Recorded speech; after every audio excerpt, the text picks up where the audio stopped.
Kisah William Wallace berakhir di tiang eksekusi, namun perjuangannya tidak ikut mati bersamanya. Dari penderitaan dan darah yang tertumpah, lahir semangat baru, semangat untuk menolak tunduk pada kekuasaan Inggris. Namun setelah Wallace gugur, Skotlandia jatuh ke dalam kekacauan. Banyak bangsawan yang kehilangan arah, dan sebagian besar memilih menyerah pada Raja Edward pertama demi mempertahankan gelar dan tanah mereka. Di saat bangsa ini kehilangan pemimpinnya, muncullah seorang pria yang akan mengubah segalanya. Ia bukan rakyat biasa seperti Wallace, melainkan seorang bangsawan, pewaris tahta, keturunan darah biru. Namanya Robert the Bruce. Namun perjalanan Bruce menuju kemerdekaan tidak mudah dan jauh dari kisah kepahlawanan yang bersih. Berbeda dengan Wallace yang menjadi simbol keberanian rakyat, Bruce adalah sosok penuh dilema antara ambisi pribadi, politik, dan keyakinan pada nasib Skotlandia. Tahun 1306, di dalam sebuah gereja tua di Dumfries, Robert bertemu musuh politiknya, John Comyn, seorang bangsawan yang juga memiliki klaim atas tahta. Pertemuan itu seharusnya menjadi awal perdamaian, tapi justru berakhir dengan tragedi. Dalam sekejap darah tertumpah di hadapan altar suci. John Comyn tewas dieksekusi oleh tangan Robert sendiri. Sejak saat itu, takdir Robert berubah selamanya. Dari bangsawan terhormat, ia menjadi pengkhianat dan buronan. Tapi dari dosa itulah lahir seorang raja. Setelah kematian Wallace, banyak yang mengira perjuangan Skotlandia berakhir. Namun kenyataannya, perjuangan itu baru saja dimulai. Inilah kisah tentang ambisi, pengkhianatan, dan penebusan. Tentang seorang pria yang berani menodai kehormatan demi satu hal, kemerdekaan Skotlandia.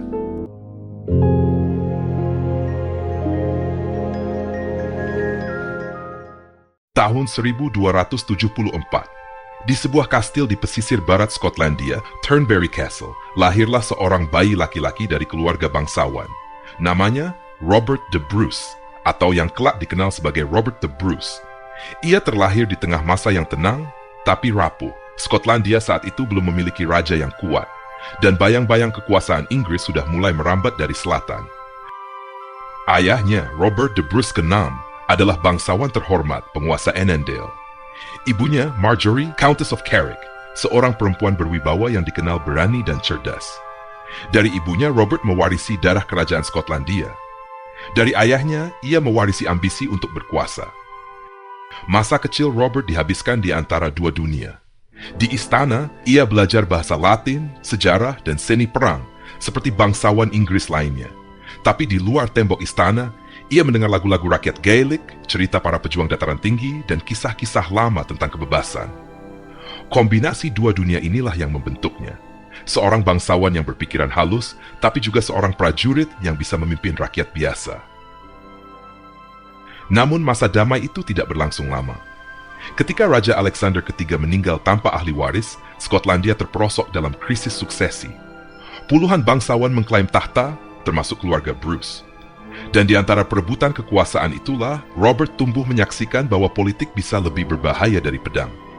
Ketika Edward pertama dari Inggris mulai mencampuri urusan Skotlandia, Robert melihat bagaimana bangsanya terpecah antara mereka yang memilih melawan dan mereka yang memilih tunduk. Dan disinilah kisahnya dimulai. Kisah seorang bangsawan muda yang harus memilih antara ambisi pribadi atau kemerdekaan negaranya.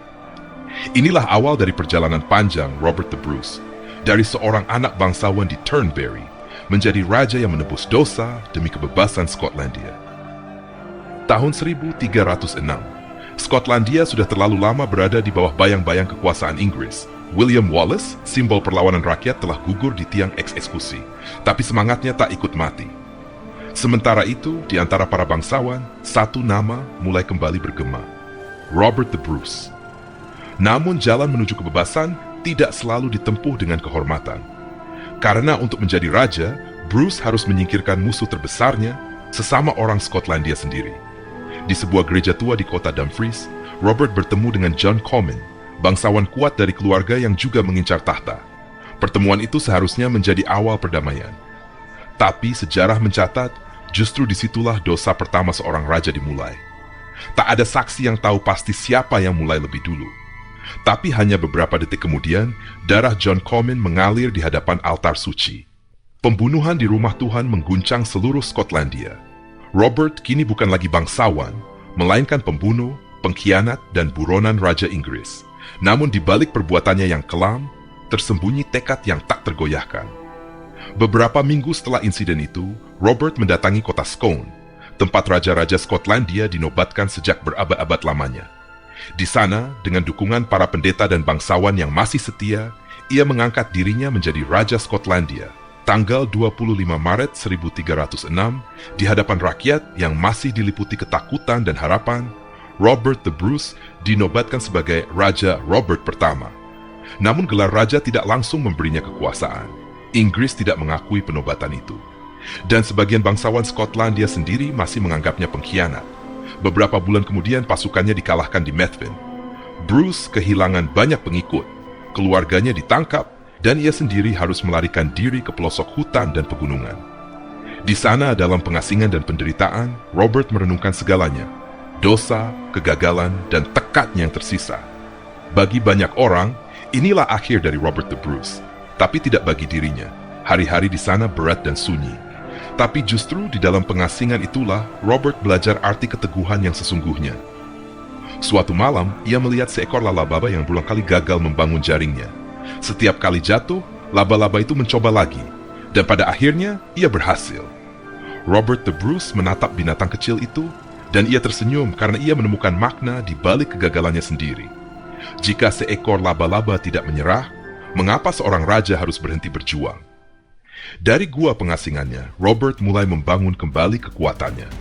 Ia mengirim pesan ke seluruh penjuru negeri, mengumpulkan para pengikut lama, para petani, dan para prajurit yang masih setia. Dengan jumlah kecil, mereka menyerang tiba-tiba, memanfaatkan medan gunung, hutan, dan rawa, melakukan perang gerilya melawan pasukan Inggris. Dan perlahan, kemenangan demi kemenangan kecil mulai datang. Tahun 1307, Raja Edward pertama, musuh terbesarnya, meninggal dunia. Inggris kini dipimpin oleh putranya Edward kedua, seorang raja muda yang jauh lebih lemah. Kesempatan itu tidak disia-siakan oleh Bruce. Di tengah medan, Robert sendiri memimpin dari barisan depan. Dikisahkan, ia berhadapan langsung dengan Henry de Bohun, seorang ksatria Inggris yang datang menunggang kuda dan bersenjatakan tombak panjang. Dengan satu ayunan kapaknya, Bruce membelah helm musuhnya menjadi dua. Kemenangan itu menjadi simbol, bukan hanya keberanian pribadi, tapi semangat seluruh bangsa Skotlandia. Ketika matahari terbit di hari kedua, pasukan Inggris mulai mundur. Sebagian tewas di rawa, sebagian lainnya melarikan diri tanpa arah. Bannockburn menjadi kemenangan terbesar dalam sejarah Skotlandia. Dalam 2 tahun berikutnya, ia merebut benteng demi benteng, menaklukkan musuh lamanya di utara, dari buronan menjadi pemimpin gerilya, dari pengkhianat menjadi simbol harapan. Robert the Bruce telah kembali, dan kali ini dia tidak akan berhenti sampai seluruh Skotlandia bebas, dan mulai mengembalikan kehormatan Skotlandia yang hilang. Setelah kemenangan besar di Bannockburn, Skotlandia akhirnya berdiri di atas kakinya sendiri. Robert the Bruce telah mengusir pasukan Inggris dan seluruh rakyat mengakui dirinya sebagai raja yang sah. Namun kemenangan di medan perang hanyalah awal. Selanjutnya, Bruce harus memenangkan hal yang lebih sulit, yaitu perdamaian. Inggris masih menolak mengakui kemerdekaan Skotlandia. Maka pada tahun 1320, Robert dan para bangsawan mengirimkan sebuah surat kepada Paus. Dokumen yang kemudian dikenal sebagai Declaration of Arbroath. Isinya sederhana, tapi abadi. Selama 100 orang Skotlandia masih hidup, kami tidak akan pernah tunduk pada kekuasaan Inggris. Karena bukan demi kejayaan, bukan demi kekayaan, tapi demi kebebasan, yang tak bisa ditukar dengan apapun kecuali hidup itu sendiri. Surat itu mengguncang dunia Kristen Eropa. Dan 8 tahun kemudian, pada tahun 1328, Inggris akhirnya menandatangani perjanjian Edinburgh-Northampton secara resmi mengakui Skotlandia sebagai negara merdeka, dengan Robert the Bruce sebagai rajanya. Setelah puluhan tahun perang dan penderitaan, sang raja akhirnya merasakan kedamaian. Tapi tubuhnya tidak lagi sekuat dulu. Luka-luka lama, usia, dan penyakit mulai melemahkannya.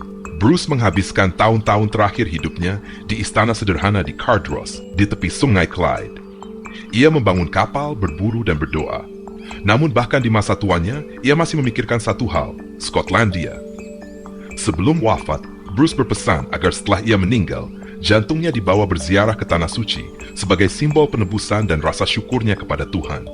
Ia meninggal dunia pada 7 Juni 1329 di usia 55 tahun. Tubuhnya dimakamkan di Dunfermline Abbey, sementara jantungnya sesuai keinginannya dikuburkan di Melrose Abbey. Hari ini, 7 abad kemudian, nama Robert the Bruce masih bergema di seluruh Skotlandia. Ia bukan manusia sempurna. Ia pernah berdosa, menumpahkan darah bangsanya sendiri. Tapi dari kesalahan itulah ia belajar arti perjuangan sejati. Karena pahlawan sejati bukanlah mereka yang tak pernah jatuh, melainkan mereka yang selalu bangkit, demi sesuatu yang lebih besar dari dirinya sendiri.